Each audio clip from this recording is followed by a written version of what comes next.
Eu acredito que toda palavra ela tem um fim profético. Quando eu falo profético, eu não falo simplesmente por algo que bonito, profético.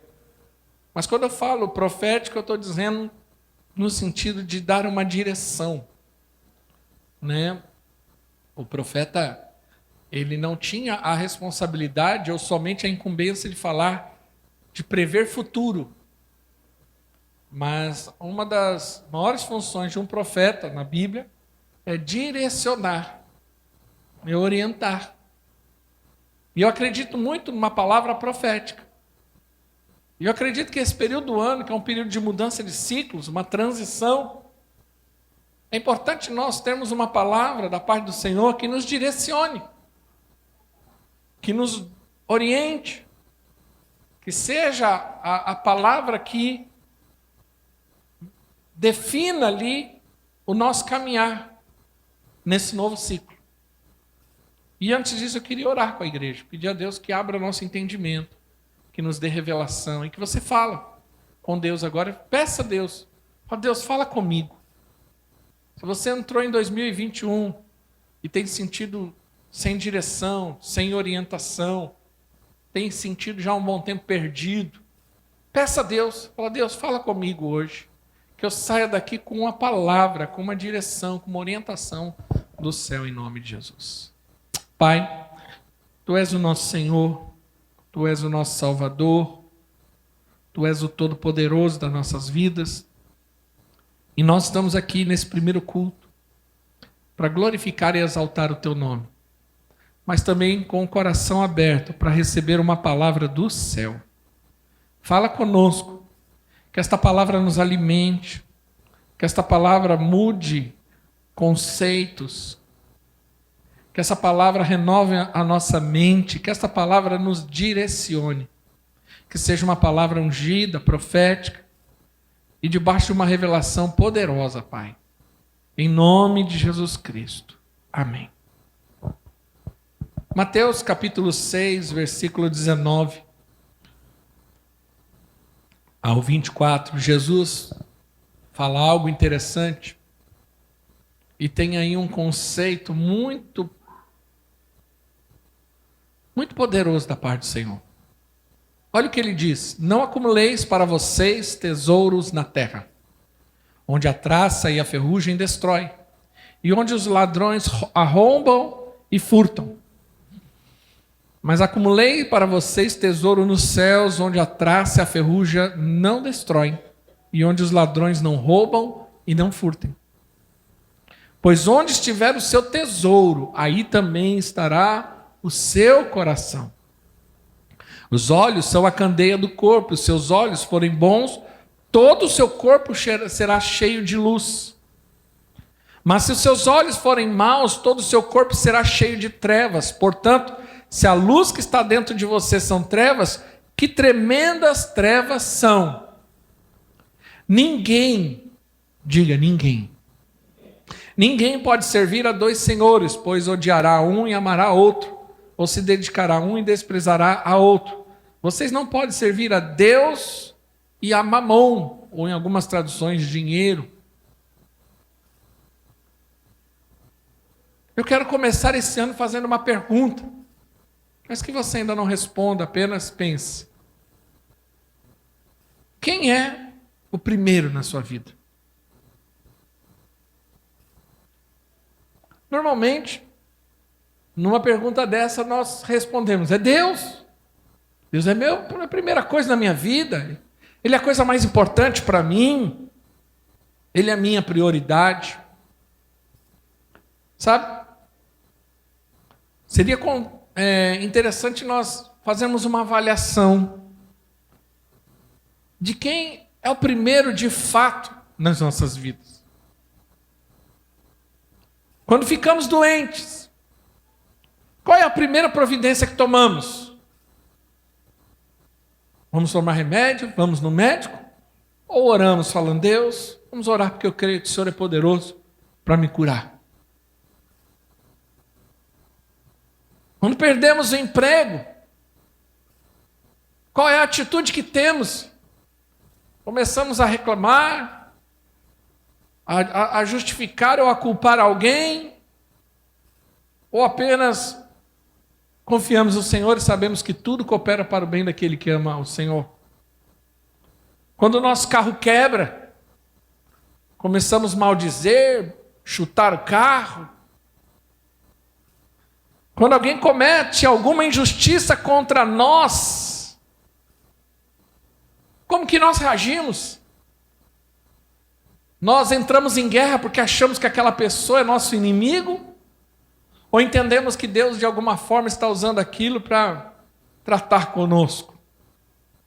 Ao acordarmos, qual é a primeira coisa que fazemos? Além de abrir os olhos, é claro. Nós vamos orar, temos o tempo de devocional com o Senhor, ou já começamos acessando nossas redes sociais para ver quantos likes nós recebemos da postagem do dia anterior? Ao tomarmos nossas refeições, já sentamos e comemos ou paramos para orar e agradecer ao Senhor por aquele prato de comida? Na hora de irmos ao culto, à célula, o que é mais importante para nós? Quando compramos alguma coisa, ou quando nos falta dinheiro, enfim, em quem pensamos, quem consultamos, o que fazemos com nossos sentimentos, como lidamos com o nosso coração, que atitude que nós tomamos, porque essa atitude, ela diz respeito de quem é o primeiro na nossa vida, quais são nossas prioridades, sabe? A maneira como lidamos com o dinheiro, com o tempo, com a família, com a igreja, revela nossas prioridades, nossos valores, preferências, nossa lealdade e nossas ambições. Então, entender de fato qual é a nossa prioridade pode definir muita coisa. Muitos, na verdade, têm se sentido perdidos, sem direção, porque, na verdade, estão com prioridades erradas. Servem ao Senhor, estão sentados num prédio de um culto, participam de uma célula e até a lideram, mas às vezes não entenderam quais são suas prioridades. Sabe, nós podemos viver de 3 formas na vida para agradar. Eu posso viver de uma forma de agradar a Deus. Quero agradar a Deus. Quero viver uma vida que agrade ao Senhor. Eu vou buscar na sua palavra uma forma de agradar a Deus. A Bíblia diz que sem fé é impossível agradar a Deus. Então quero crescer em fé, quero avançar em fé. Quero ser um homem, uma mulher cheia de fé. Que as minhas escolhas sejam em relação a Deus, para glorificar o nome do Senhor. Que as minhas decisões sejam as mais simples ou as mais complexas. Tudo tem que ser uma maneira que seja para glorificar e para cumprir o propósito de Deus na minha vida. Ou eu posso viver uma vida para agradar a mim mesmo. Posso continuar adorando a Deus, posso continuar participando de uma igreja, frequentando um culto, mas eu quero agradar a mim mesmo. As minhas escolhas, minhas decisões são para satisfazer a minha carne, os meus desejos, as minhas vontades, colocando Deus de forma secundária, não perguntando a Deus qual é a vontade dele, mas a minha, fazendo a oração contrária do Getsêmani, que Jesus fez, que não seja feita a minha, mas a tua. Ali Jesus estava querendo agradar ao Senhor, mas muitos têm feito a oração contrária, que seja feita a minha e não a sua, Senhor. Que é a forma de agradar a Deus, ou a mim, a minha carne. Eu me relaciono não pensando em glorificar o nome do Senhor, eu me relaciono para suprir os meus desejos da minha carne, porque eu tenho vontades, eu tenho necessidades.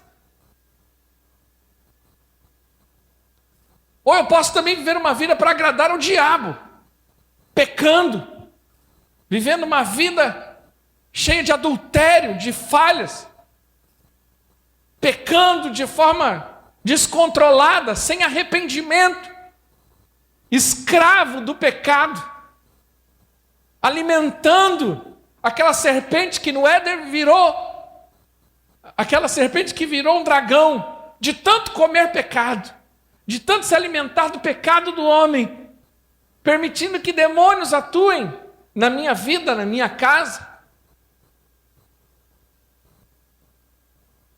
De fato, nosso comportamento e tudo isso determina a maioria das bênçãos ou maldições que vamos receber durante a vida. Aquilo em que primeiro aplicamos o nosso tempo, dinheiro, demonstra onde estão os nossos tesouros. Por isso que Jesus falou, onde estiver o seu tesouro, ali está o seu coração. A maneira como eu lido com dinheiro, a maneira como eu lido com o meu tempo, define minhas prioridades. E quando eu faço isso, não adianta eu falar uma coisa e fazer outra. Eu amo a Deus, mas eu não dou dízimo. É um exemplo, que é o que o texto diz. Eu amo a Deus. Eu amo a Deus demais, Deus é tudo para a minha vida. Mas ser dizimista, eu não consigo ser dizimista. Eu tenho uma dificuldade muito grande, eu tenho uns conceitos, eu acho que isso aqui. Então você ainda está dizendo o que é a prioridade. Porque a gente, irmãos, nós gastamos nosso tempo e nosso dinheiro. Ninguém pode dizer que não tem tempo e não tem dinheiro. São duas coisas que ninguém pode falar. Toda pessoa que vem me dar essa justificativa, quando ela é de fato, ela tem um coração sincero diante de Deus, ela vai reconhecer que isso é algo enganoso na vida dela. Eu não posso servir a Deus porque eu não tenho dinheiro ou porque eu não tenho tempo. São duas justificativas muito comuns na boca de muita gente. Mas essa é uma justificativa mentirosa. Por quê? Porque tempo todo mundo tem, igualzinho, 24 horas por dia. Pastor, mas você não tem tantas responsabilidades como eu. Na verdade, não é uma questão de ter tantas responsabilidades, é uma questão de prioridade. É uma questão de prioridade. Você definiu o que é prioridade. A minha prioridade, exemplo, pode ser para alguns. Eu não tenho tempo para servir a Deus, mas ela não sai da academia. Não que seja errado ir para a academia. Mas ela deixa claro, quem vai todo dia para a academia, ela está deixando claro que a prioridade é o corpo dela. Eu não estou dizendo que isso é errado. Eu só estou dizendo que não é justificativa. Não, minha prioridade é trabalhar, mas ninguém trabalha 24 horas por dia, 7 dias por semana. Até porque isso é um crime até. É contra a lei. Mas eu tenho família, eu tenho filho, eu tenho marido, eu tenho esposa, eu tenho casa. Tudo bem. Mas isso não é justificativa. Quanto tempo? Eu não consigo ler Bíblia, eu não consigo porque eu não tenho tempo. Mas quanto tempo você fica nas mídias sociais? Quanto tempo você gasta naquele aparelhinho que você só fica com o dedinho assim?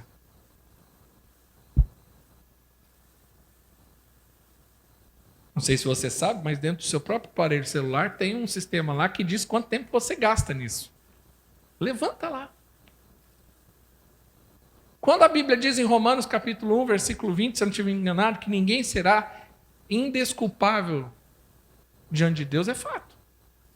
Não vai ter desculpa diante de Deus. Então, nós precisamos definir algo agora, já no primeiro culto desse ano. Primeira decisão sua, primeira circunstância que você vai resolver na tua vida. Para de dar desculpa. Posso ouvir um amém? Para de dar desculpa. Porque onde estiver o seu tesouro, aí estará o seu coração. O coração vai atrás daquilo que é importante para nós. Nós precisamos definir nossas prioridades. Quem está entendendo, diga amém. O coração está no centro dos interesses de Deus. Por isso a questão do dinheiro é tão importante, pois ele é o único que de fato que pode concorrer com Deus. Por isso que Jesus fala assim, ninguém pode servir a Deus e a mamão. Ele não está falando ali apenas de dinheiro, mas ele está falando de prioridade. É que o dinheiro, biblicamente, nas palavras do próprio Jesus, é o maior concorrente de Deus no coração do homem. Deus não está interessado no meu, no seu dinheiro. Deus está interessado no nosso coração. Mas para que Ele alcance nosso coração, para que o nosso coração seja alcançado por Deus, precisa tirar os ídolos desse coração.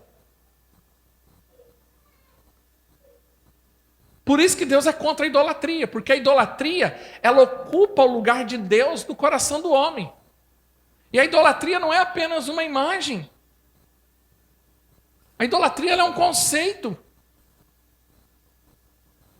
Exemplo, para mim, estou falando isso, por que o mundo está perecendo mais e mais? Por que a gente está vendo, né, os médicos, cientistas, governos, todos desesperados e perdidos? É muito comum você ver esse comportamento na Bíblia, em relação aos inimigos de Deus. A Bíblia fala que os inimigos ficaram perdidos, desbaratados, um matando o outro. Por que é muito comum esse comportamento? Porque não eram inimigos de Deus, mas eram idólatras. E a Bíblia diz no Salmo 115 que o idólatra ele se torna parecido com o seu ídolo. E hoje eles levantaram um altar esse último ano. Foi levantado um altar de adoração nesse último ano. Pouca gente percebeu isso. O altar da adoração à ciência. Você pode ver que na boca de todos usam só esse nome. Não, porque a ciência. Porque eles colocaram a ciência como um altar, como um ídolo, como um Deus. Nós adoramos a ciência, porque a ciência vai definir nossa vida, porque Deus que define. Então é a ciência que define nosso estilo de vida, nosso comportamento, nosso tempo. É Deus que define. Só que eles colocaram um Deus. Qual que é o Deus? A ciência. Porque nós somos pela ciência. Porque a ciência que diz não é mais a razão, não é mais a lógica.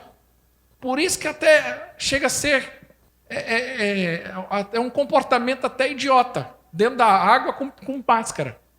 Eu estou no mar dentro da água com máscara. Vocês viram esses dias a moça com uma máscara, o cachorro fez cocô, ela foi lá, pegou com a máscara e depois pôs a máscara. Esse comportamento é um comportamento de gente que ficou idiotizada por conta de uma massificação de uma informação que torna as pessoas irracionais, porque ninguém para pensar um pouco. Eu não estou dizendo contra a máscara. Por favor, todos aqui estão de máscara. Por favor, fiquem. Porém, o que eu estou dizendo é por conta de um Deus que foi levantado. A ciência. E por isso está todo mundo confuso. Quantos estão entendendo? Diga amém.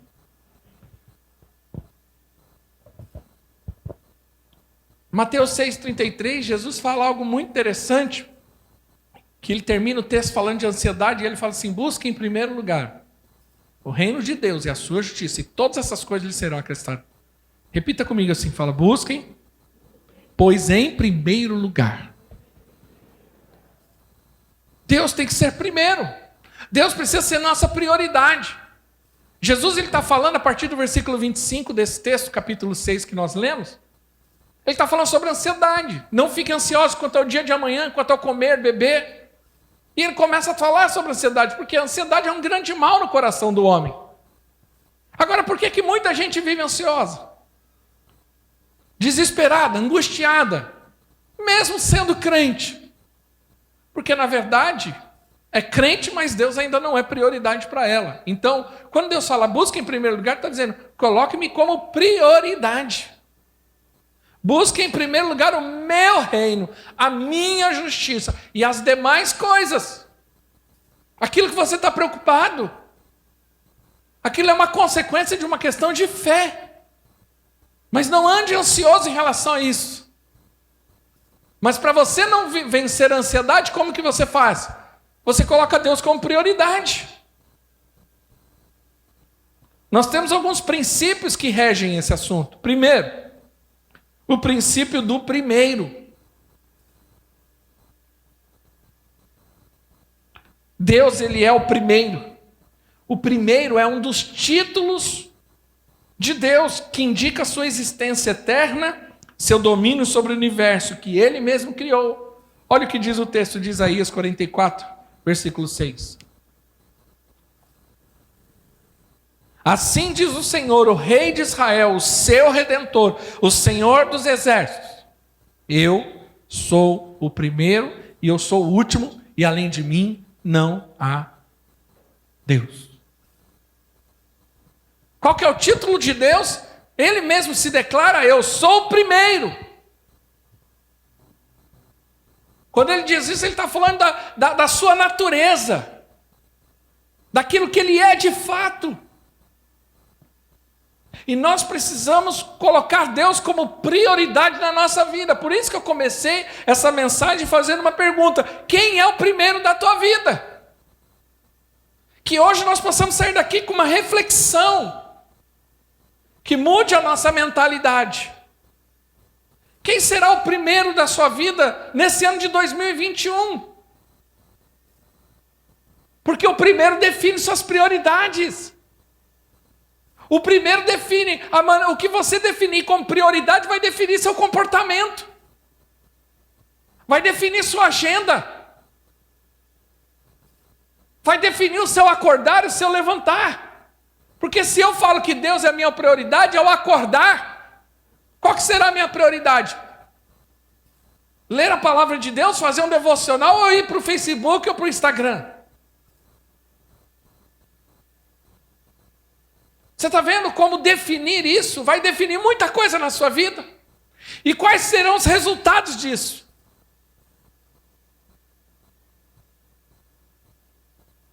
É interessante que o texto diz: assim diz o Senhor, Rei de Israel, eu sou Redentor, o Senhor dos Exércitos, eu sou o primeiro, eu sou o último. Isaías 48, vamos ler mais um texto. Escutem-me, ó Jacó, Israel, a quem chamei, eu sou sempre o mesmo, eu sou o primeiro e eu sou o último. O próprio Deus ali no livro de Isaías, mais uma vez, se define como o primeiro. Ele está falando a um povo que tinha deixado ele de lado. Deus se tornou secundário. Qual que é o problema da religião? O problema da religião é que também a religião torna Deus secundário.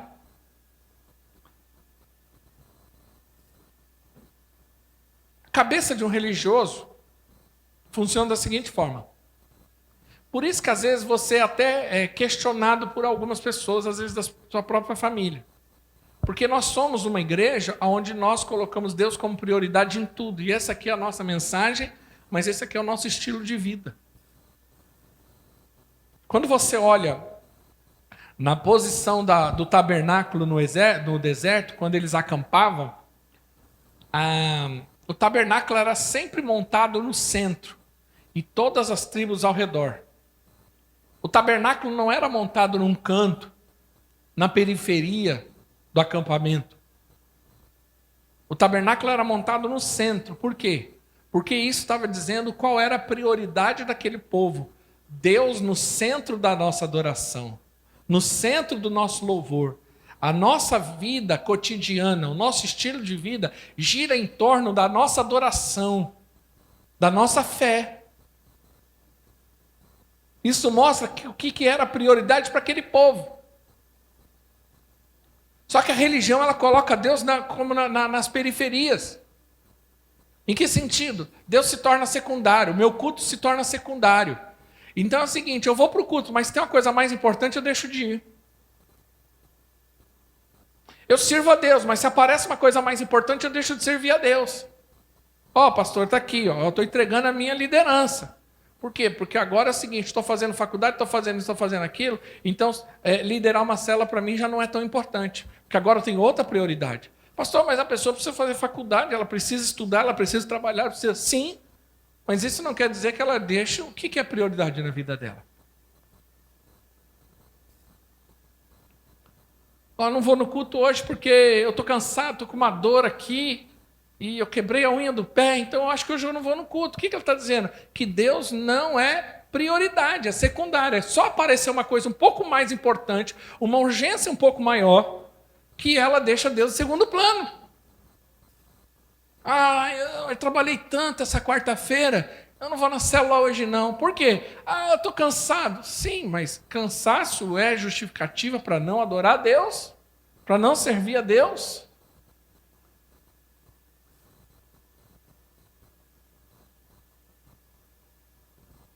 Deus tem que se tornar o primeiro de fato, e não... Qual que é o problema da religião? Coloca Deus como secundário. Por isso que nós temos o católico não praticante. O que o católico não praticante, quem já foi ou quem conhece alguém faz? Ele é católico na sua fé, na sua declaração. Mas servir a Deus é prioridade para ele? Não, a vida dele é uma coisa, a fé dele é outra. Temos isso dentro da igreja evangélica? Demais, chamado-se crente nominal. A gente não usa católico, crente não praticante. A gente usa hoje um termo chamado crente nominal. Quem é o crente nominal? É aquele que se autodeclara cristão evangélico, porque um dia ele entregou a vida para Jesus, ele acha que a partir daquele momento ele nasceu de novo, e pronto, acabou. Mas agora ele não tem responsabilidade nenhuma, ele não participa de uma igreja local, ele não se envolve com nenhuma igreja local, ele vai no culto quando ele gosta. Hoje em dia ele fica mais pela internet, porque ele procura bem aquele tipo de pastor que ele gosta de ouvir. Ele não tem um pastor, ele não tem uma autoridade, ele não está sujeito a nenhuma estrutura, mas ele se diz crente.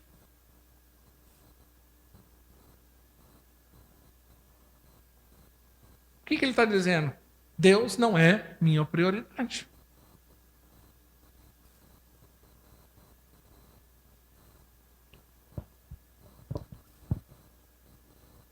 O texto, inclusive, diz que além de ser o primeiro, ele também é o princípio. Ali, Apocalipse 22, 13. Jesus falando assim, eu sou o alfa e o ômega. Para quem não sabe, alfa e ômega são palavras, são letras do alfabeto grego. Alfa primeiro, ômega o último. Então ele está dizendo, sou alfa, sou o primeiro. Como se ele falasse, eu sou o A e sou o Z. Sou o primeiro e o último, o princípio e o fim. Interessante que Itatiba tinha, né? Porque agora não tem, parece. Bom princípio, eu até falei para minha esposa, ninguém passou aqui em casa pedindo dinheiro. Meu primeiro ano de Itatiba, há 14 anos atrás, eu me lembro que no primeiro ano novo, bateram na porta da minha casa umas crianças. Bom princípio, eu falei, o que é isso, bom princípio? Você tem que dar dinheiro para nós. Eu falei, eu tenho que dar dinheiro? É bom princípio. Eu falei, mas o que eu tenho que dar dinheiro? Eu não estava entendendo nada do que eles estavam falando, as crianças batendo na minha porta. Depois eu fui entender que era uma prática aqui, porque isso aqui é eu não sou uma pessoa não vivida, mas só vivi isso aqui. E aí é uma prática de uma pessoa vem e pede bom princípio, você dá um dinheiro, né? E eu falei para minha esposa ontem, ninguém bateu aqui na nossa casa pedindo dinheiro. Quase que eu falei para minha esposa, não seja por isso, também quero o meu. Mas o que eu estou dizendo é que, sendo assim, nós observamos que ele não quer apenas ser o último na nossa vida, mas principalmente o primeiro. Como lidamos com o primeiro nos fala sobre a posição de Deus nas nossas vidas. O primeiro sempre traduz o que é mais importante para nós, pois constitui a nossa prioridade. Consequentemente, nossa atitude em relação ao primeiro influencia toda a nossa vida natural e espiritual. Não é à toa que nós vemos aqui no texto, vários textos, Deus próprio falando a respeito dele mesmo. Eu sou o primeiro, inclusive em Apocalipse. Por quê? Porque esse é um problema do homem. A natureza caída do homem coloca Deus como secundário.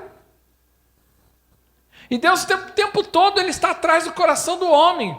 Mas ele precisa que o coração do homem coloque Deus como prioridade.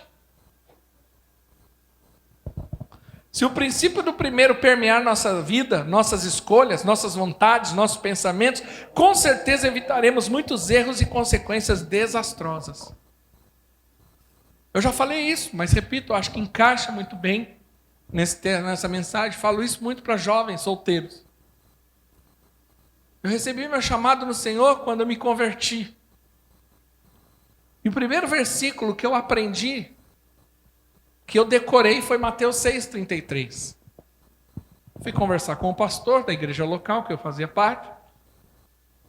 Abri meu coração e ele me deu esse texto, e esse texto me trouxe uma luz muito grande. Mateus 6,33. Buscar em primeiro lugar o reino de Deus e a sua justiça, e as demais coisas vos serão acrescentadas. E aquilo encheu meu coração de alegria, como a palavra de Deus faz. E eu fiz daquele versículo uma base para a minha vida cristã. A partir do momento que eu me converti, eu comecei a colocar Deus em primeiro lugar na minha vida.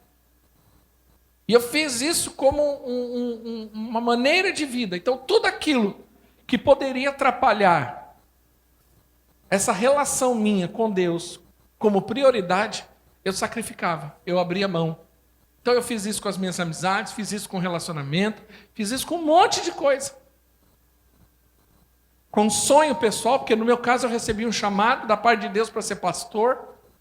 Então, além de agora eu querer servir a Deus como cristão, eu queria agora ser pastor. Então, eu comecei a priorizar minha vida espiritual em tudo. Então, todas as minhas escolhas, todas as minhas decisões eram baseadas nesse princípio. A minha vida espiritual é mais importante do que tudo. A minha vida espiritual é mais importante que tudo. E assim foi. Todas as decisões, inclusive para casar. E também para não casar. Não foi por uma questão... Deixa eu falar isso de uma forma certa, pode ser mal interpretada. Mas eu priorizei. E abri mão de certos relacionamentos, porque eu poderia até ter um sentimento. Mas eu sabia que aquele relacionamento ia afetar a minha vida espiritual, o meu chamado. Já defini o meu casamento com a minha esposa.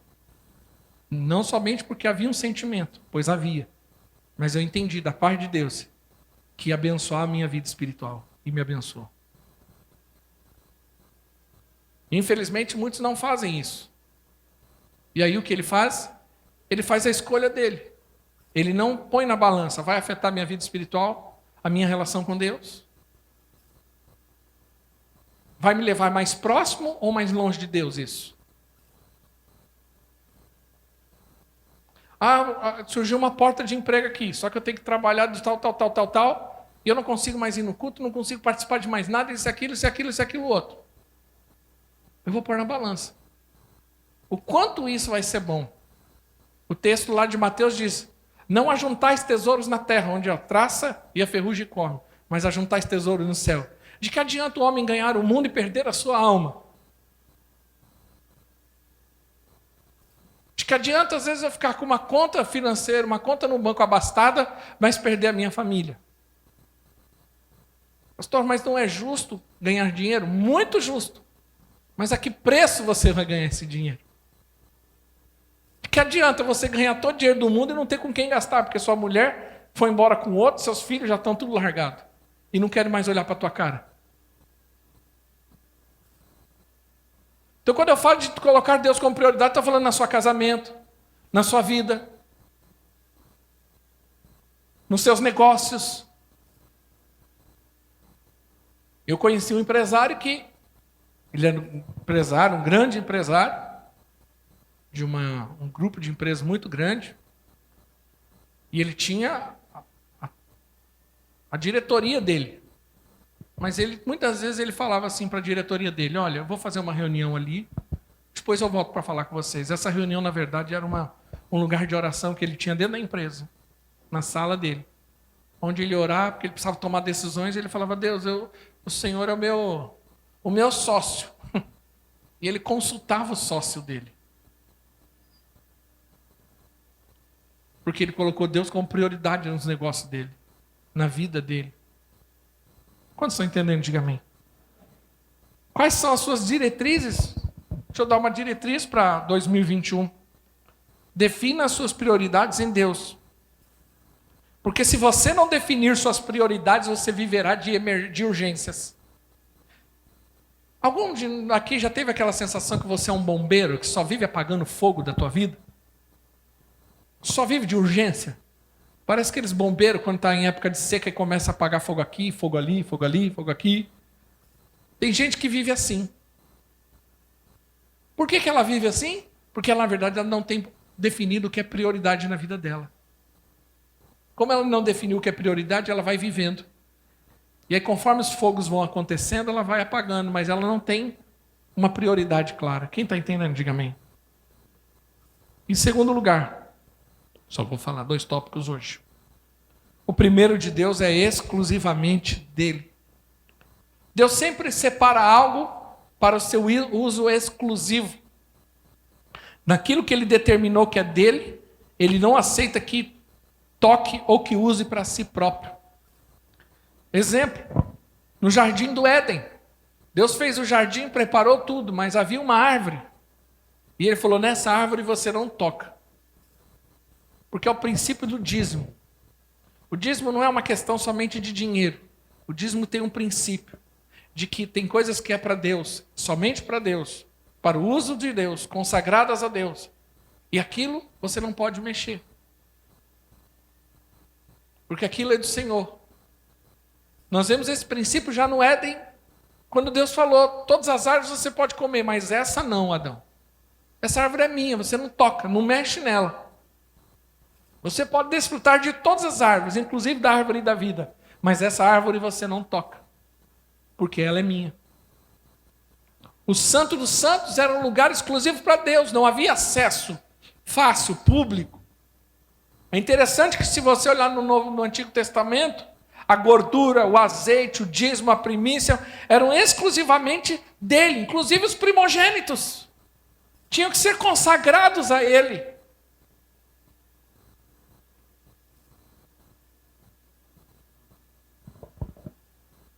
Assim como comer da árvore resultou em maldição para o homem, também tomar o dízimo para si é outra maldição. A forma como lidamos com tais elementos vai determinar a bênção ou maldição sobre a nossa vida.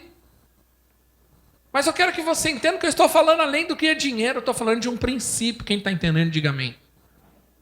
Nós precisamos entender, Deus nos deu coisas e falou, olha, isso aqui é para uso dele, mas aí a gente está pegando aquilo que é para uso dele e usando para outras coisas. Sabe o que é isso? Seus talentos.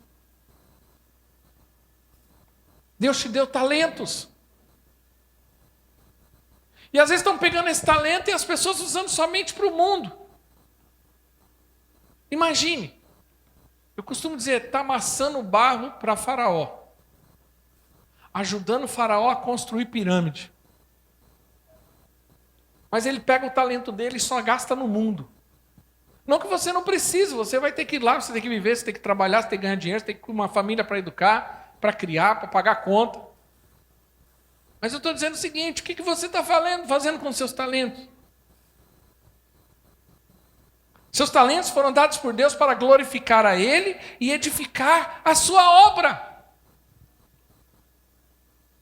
Seja quais forem. Um dia desse, um irmão muito talentoso, pastor, não consigo mais estar aqui na liderança porque eu tenho que trabalhar, estou montando meu negócio. Falei, amém, isso é seu talento, mas nos abençoa através do seu talento. Sumiu. Ele podia nos abençoar de várias formas.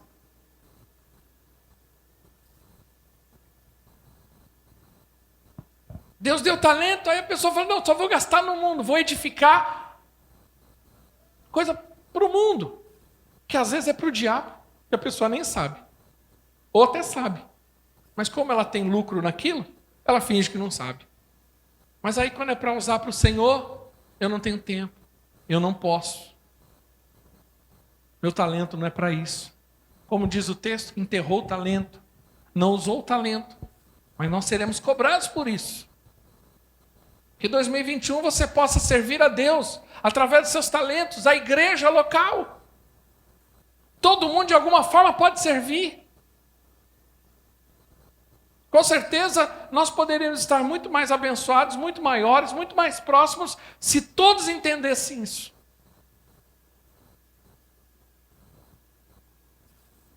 Fiquei pensando, né? Estava olhando agora no louvor e vi a Jaque aqui cantando.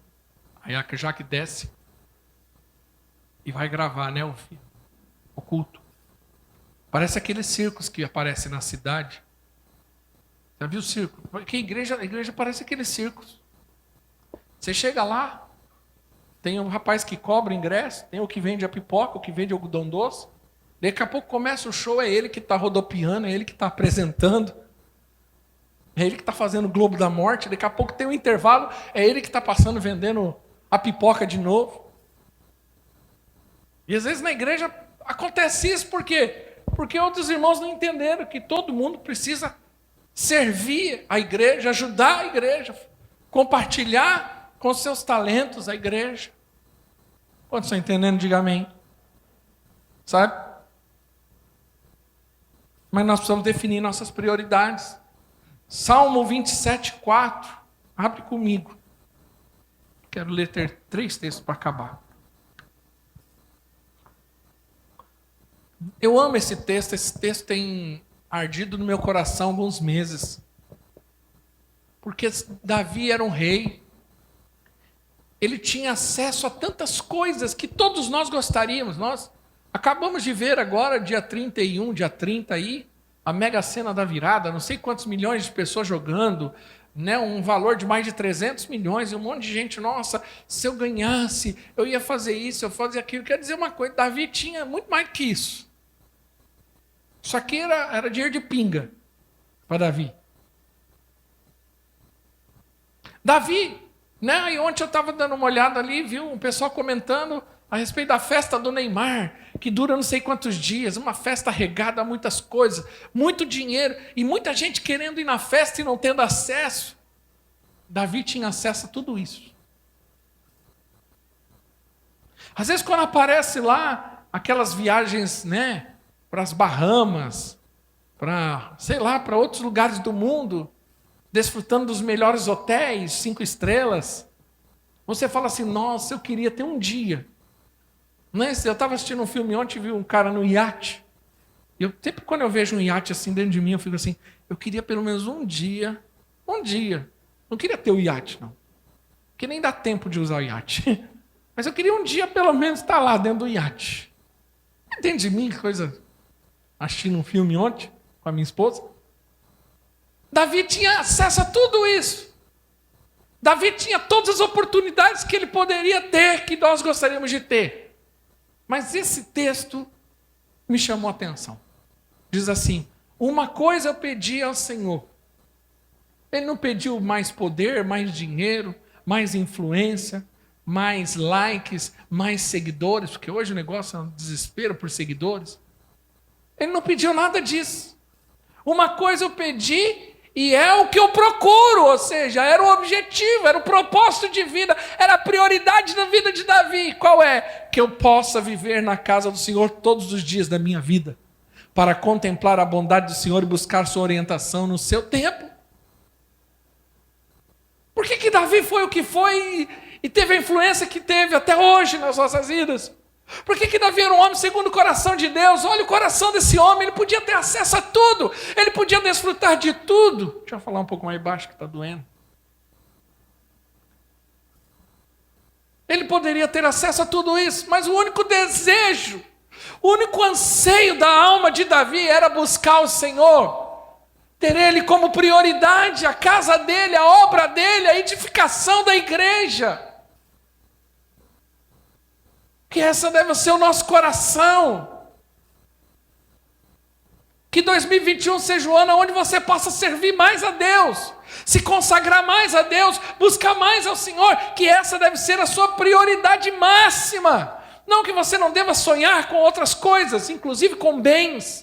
Eu quero ter meu carro, eu quero ter minha casa, ótimo por isso, mas faça de Deus a sua prioridade, buscar em primeiro lugar o seu reino e a sua justiça, e as demais coisas, o que demais coisas, tudo que você precisa, vos serão acrescentadas em nome de Jesus. Olha 1 Coríntios capítulo 9, versículo 26.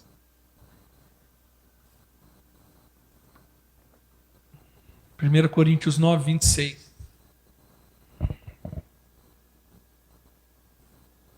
Esse texto de Paulo mostra as prioridades de Paulo. Ele diz assim, sendo assim, não corro como quem corre sem alvo. Diga, sem alvo. E não luto como quem esmurra o ar. Paulo, ele já destrói o Zeca Pagodinho aqui. Porque o Zeca Pagodinho tem uma música. Deixa a vida me levar. Vida leva eu. Não é assim? Nesse texto ele já destrói o profeta, ou o profeta Zeca Pagodinho. O falso profeta. Porque ele está dizendo o seguinte, assim eu não corro como quem corre sem alvo. Ele tinha um objetivo claro, ele sabia o que ele queria. E é muito importante você saber o que você quer, porque quando você sabe o que você quer, você sabe o que você não quer. Então por isso que você precisa definir suas prioridades. Porque quando você definir suas prioridades, Você fala assim, eu não corro como quem está esmurrando o ar à toa, mas eu estou fazendo, eu estou trabalhando, eu estou edificando, eu estou me desgastando, mas eu tenho um propósito, eu tenho um alvo, eu tenho um objetivo. Eu não estou esmurrando o ar apenas, mas eu sei o que eu estou fazendo. 1 Coríntios 2,2, qual que era o alvo de Paulo? Eu amo esse texto. Eu tenho feito desse texto a minha base para a mensagem. Hoje eu tenho combatido isso, porque hoje eu tenho visto muita mensagem motivacional, centrada no homem. Hoje tem pregador que não prega Jesus, prega o homem. Não é mais pregador, é um coaching apenas. Mas eu amo esse texto porque isso revela o coração e o caráter do ministério de Paulo. Pois decidi nada saber entre vocês.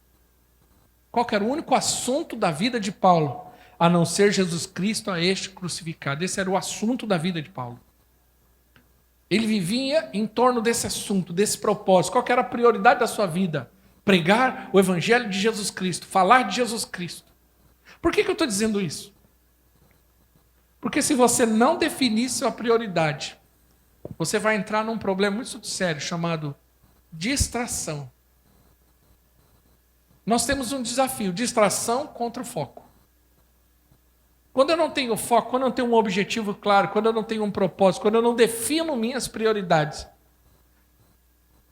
eu tenho que tomar muito cuidado com as distrações.